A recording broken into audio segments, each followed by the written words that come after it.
Tonight on To The Point, state lawmakers return to the Capitol for a special session, how they're working to prepare for a second Trump term, plus a legislative milestone.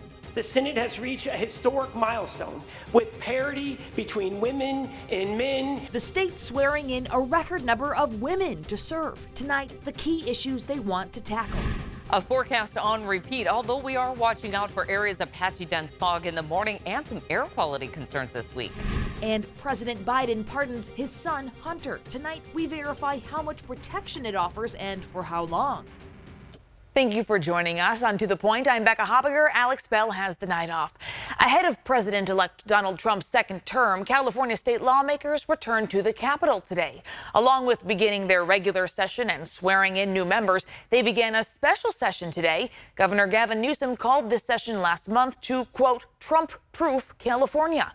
He's asking the legislature to approve additional funding for the Attorney General's office to challenge actions taken by the Trump administration.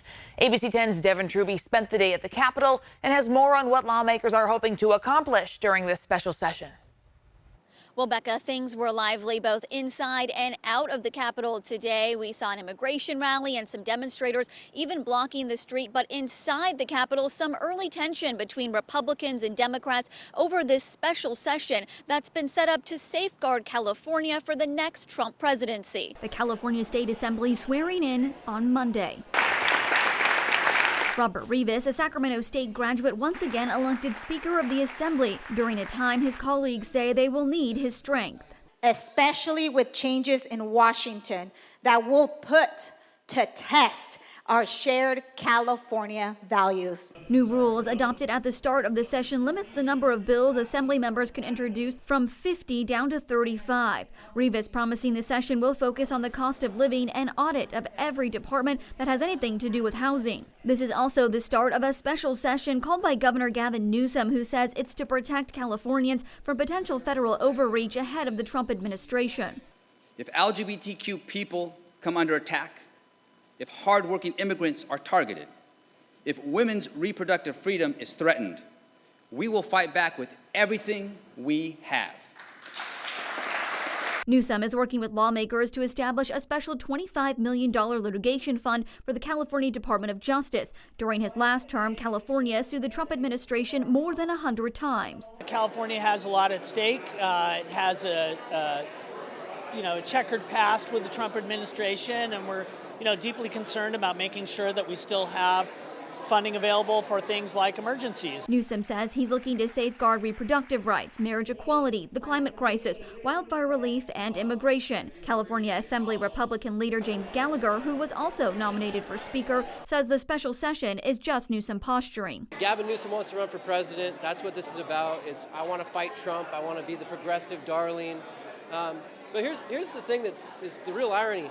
Here's a governor who his state is struggling with the highest cost in the nation, highest unemployment rate in the nation right now, insurance crisis, cost of living crisis, and we call a special session to what? Pay more government lawyers money to sue Trump? It's tone deaf. The session will reconvene January 6th. So, Becca, let's talk about what's next. According to the governor's office, all of this proposed new legislation is supposed to make it to his desk to be signed into law by January 20th, 2025. Reporting in Sacramento at the Capitol, Devin Truby, ABC 10. As lawmakers arrived at the Capitol today, hundreds of people gathered to rally against mass deportations. President-elect Trump has pledged to declare a national emergency and use the military to deport the estimated 11 million undocumented people in the U.S. Community groups are asking state leaders to protect Californians. Their demands include making sure state resources are not used to fuel Trump's mass deportation plan, urging the governor to use his pardon power so that people do not face double punishment, and making sure California does not sell or lease land facilities that could be used for mass detentions. And meanwhile, state leaders are taking steps to protect reproductive rights. Today, State Attorney General Rob Bonta announced two bills related to reproductive health care. One, called the Medication Abortion Access Bill, will guarantee access to medication abortion and shield manufacturers, distributors, authorized health care providers, and individuals from civil and criminal liability. A second bill will allow the Attorney General to seek penalties from local government entities that interfere with the reproductive rights of Californians. The basic fundamental right to abortion is being threatened throughout the country. And unfortunately, even right here within the state of California. As they say, failing to plan is planning to fail, and we are planning. This legislation is us planning to stay ahead of the curve regardless of what the Trump administration has in store for the future of abortion care.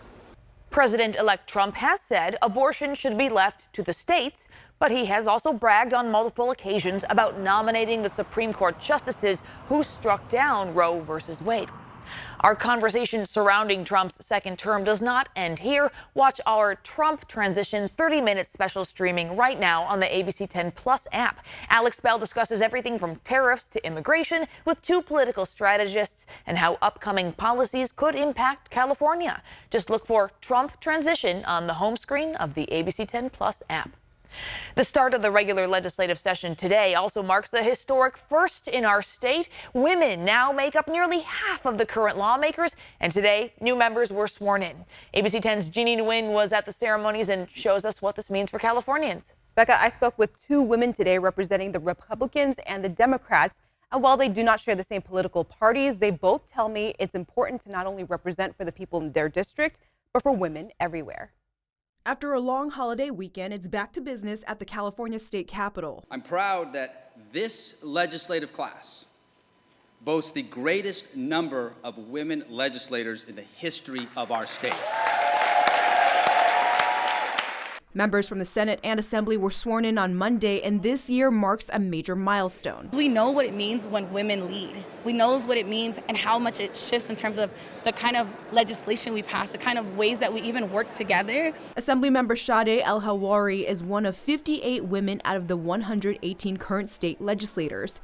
Representing South Central Los Angeles, she is focused on making her first time in office meaningful. This is the most diverse ever state legislature, and that speaks volumes. Like, we really represent our communities, we represent our state. Women will make up 49% of the state legislature, with 37 in the Assembly and 21 in the Senate. When you have women in the legislature that care about childcare, that care about education, that have their own children that they're taking care of, that care about the issues that families are facing right now, it's going to be at the forefront of our legislation. Also making history, California State Senate Republicans will be majority women this year, with Senator Suzette Valladares being one of them.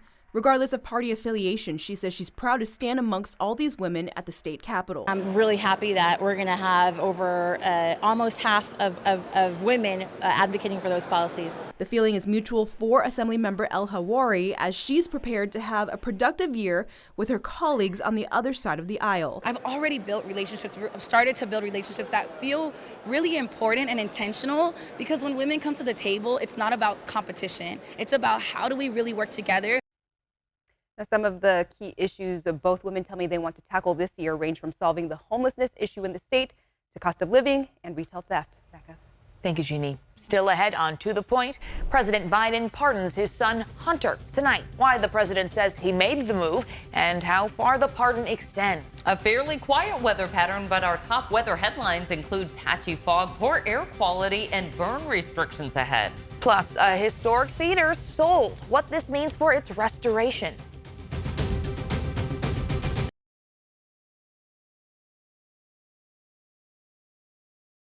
We're learning more about where our state's water is going next year. The Department of Water Resources announced its initial state water project allocation for 2025 is 5%. Now, this could change, but it's based on current reservoir storage and conservative estimates for precipitation to come. It does not take into account the recent storms, but based on long-range forecasts and the possibility of a La Nina year, the state water project is planning for a dry 2025. ABC 10 Chief Meteorologist Monica Woods joins us. Monica, what are we looking for precipitation this week? Well, you know, it's been drying out. We are going to start to see some patchy fog developing day after day, as well as sunny skies for the afternoon. So what we saw for today on repeat. Temperatures will hover right around the mid to upper 60s. Morning lows starting off in the upper 30s to near 40 with areas of patchy fog and then clearing. Tonight into early tomorrow morning, once again, right through the Delta, Highway 99 and along I-5, we'll see patches of that fog. Sometimes that can kind of catch us off guard because it's not widespread. And so we'll be traveling along and all of a sudden here's that stretch of fog there. It clears rather quickly, though, with a light northwest wind. So we're not going to have to deal with it for too long. But this also promotes poor air quality. All of us using our fireplaces or wood-burning stoves, even chimeneas, can really create some poor air quality. And we've been seeing that day after day, that wood smoke staying very close to the surface. So all burning prohibited in Sacramento County, San Joaquin and Stanislaus County, no burning unless registered. And it is the law. You can get fined if they catch you using those appliances. As far as our forecast on repeat, high pressure ridge will keep that storm track to the north of us, and it will also bring us above average highs throughout much of the week. So I know those mornings are a little chilly, but the afternoons will stay right around the low to mid 60s. Highs for tomorrow close to 50 for the Sierra with 60s for the foothills. Along the coast, highs are going to be in the 60s, even a couple of 70s sneaking in there. Highs will be in the 60s up and down the valley after morning lows right around the upper 30s to near 40 with our 5-day regional forecast showing variable cloud cover in the mountains, highs in the 40s and 50s, overnight lows in the 20s. So that certainly will help with snowmaking efforts. In the foothills, we're dry with highs in the 60s along the coast with mostly sunny skies. Our 3-day forecast, well, it's going to be, like I said, on repeat. Tuesday, Wednesday, Thursday, low 60s, morning lows near 40, and we'll extend that through the 7-day forecast. Now, as we edge towards the end of our 10-day forecast, we see a little bit of variability there. Highs in the upper 50s with a mix of sun and clouds. Monica, thank you. And you can stay up to date on the weather conditions wherever you are with the free ABC 10 app. There you can find live radar, latest storm news, and hourly forecasts tailored to your location. Well, next on To the Point, new details in the Israel-Hamas war. What we're learning tonight about an American-Israeli soldier killed. Plus, Hunter Biden pardoned, what this means for his cases, and the new reaction from lawmakers tonight. And a historic theater in Lodi sold, what that could mean for its future.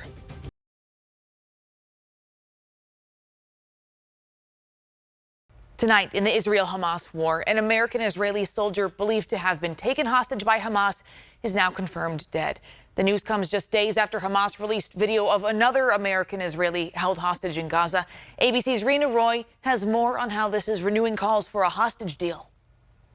Israeli-American soldier Omer Nutra confirmed dead in Gaza.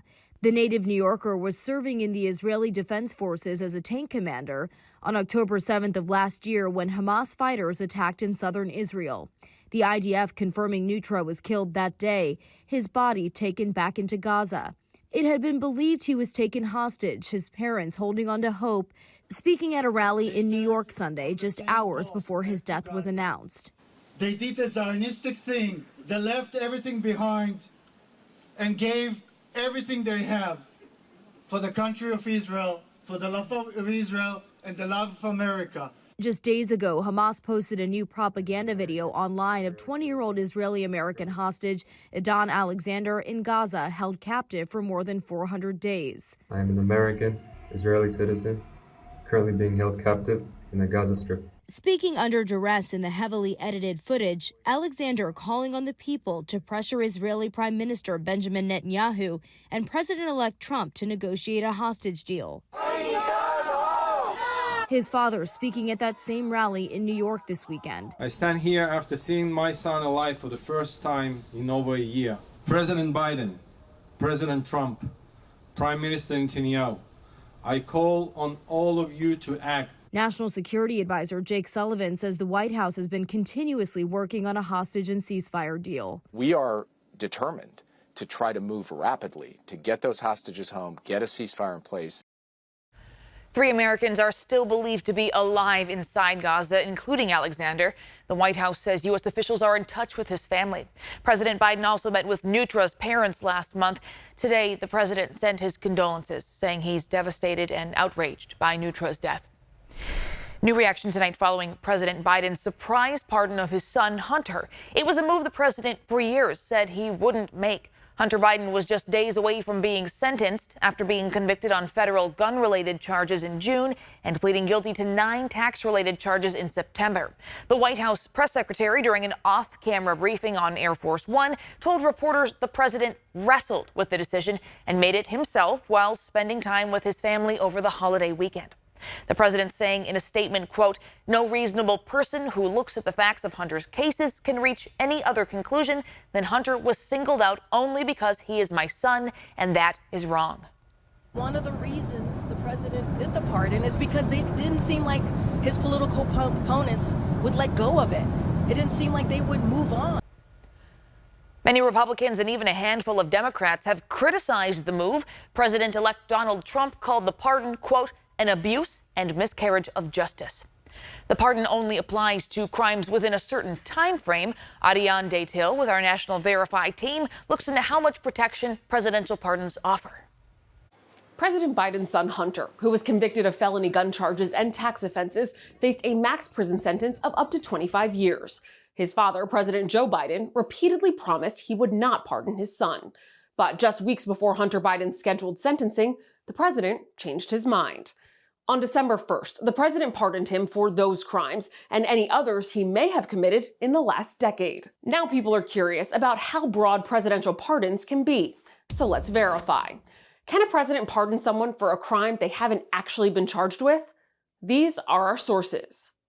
The U.S. Constitution gives the president broad power to issue pardons in offenses against the United States.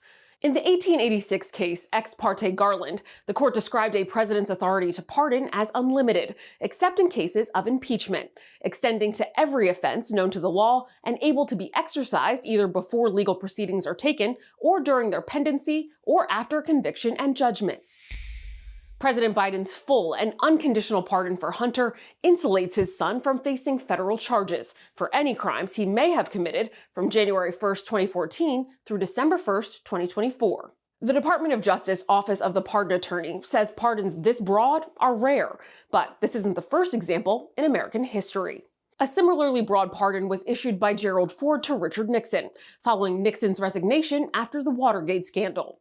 Ford's pardon extended to all offenses against the United States that Nixon has committed or may have committed between January 20th, 1969 and August 9th, 1974, the exact span of Nixon's presidency.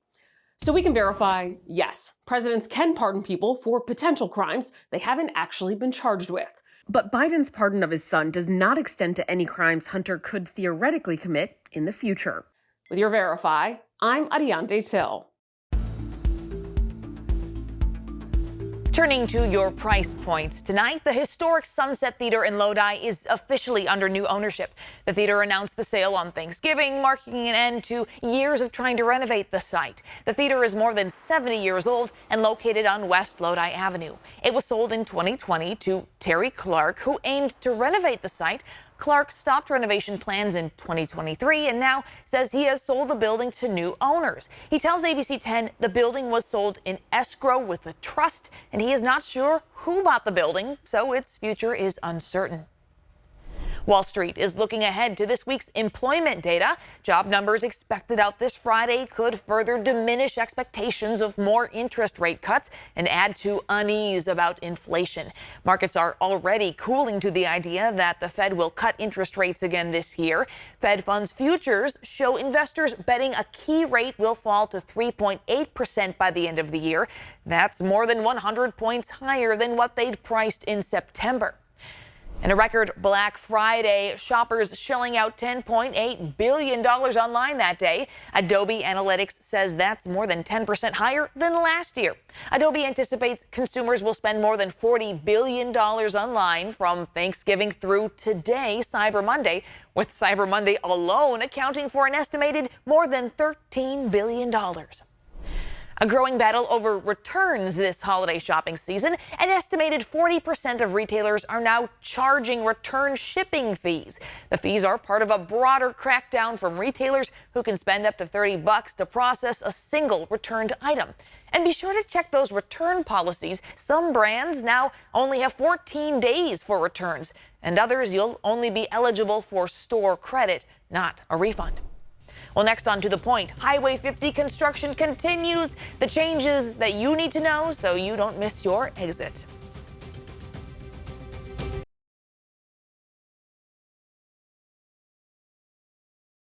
Okay, before we go tonight, a heads up about a new traffic shift starting tonight on Highway 50 in Sacramento.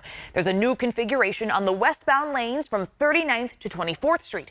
If you need to exit at Stockton Boulevard to north or southbound Business 80 or at 26th Street, stay in the far right lanes. According to Caltrans, this shift will be in place through the end of May. Well, thank you so much for watching and inviting us into your home. If you have something you think we should be looking into, please send the team an email at tothepoint@abc10.com. And To The Point doesn't end here. To watch stories featured on our show, download the free ABC 10 Plus app wherever you stream. Have a great and safe night. We'll see you back here tomorrow.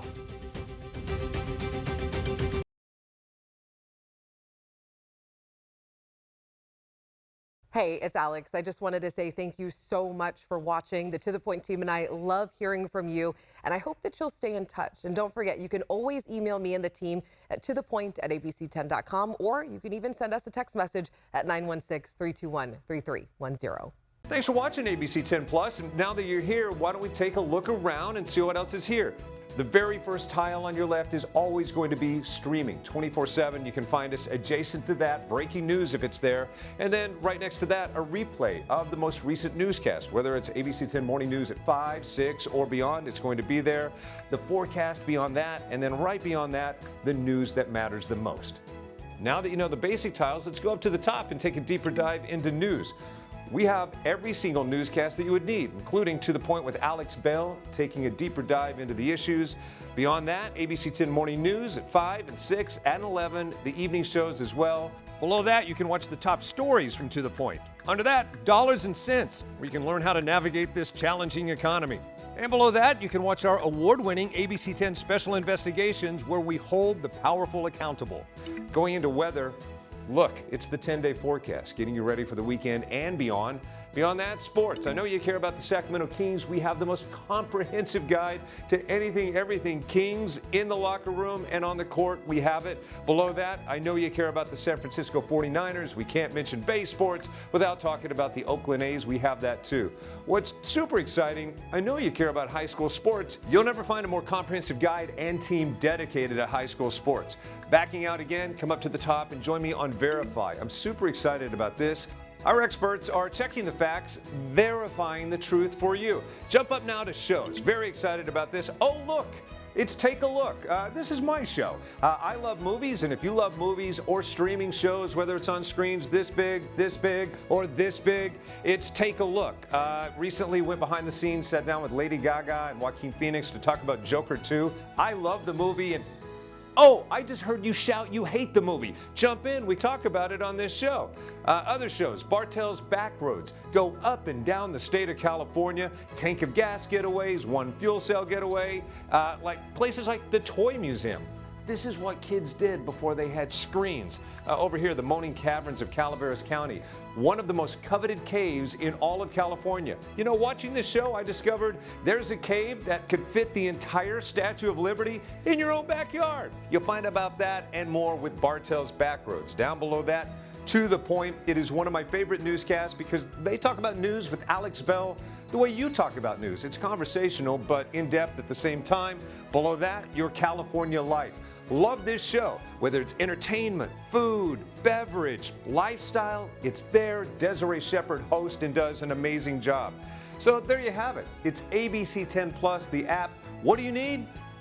We heard you and we got it. Thanks for watching. Thanks for streaming.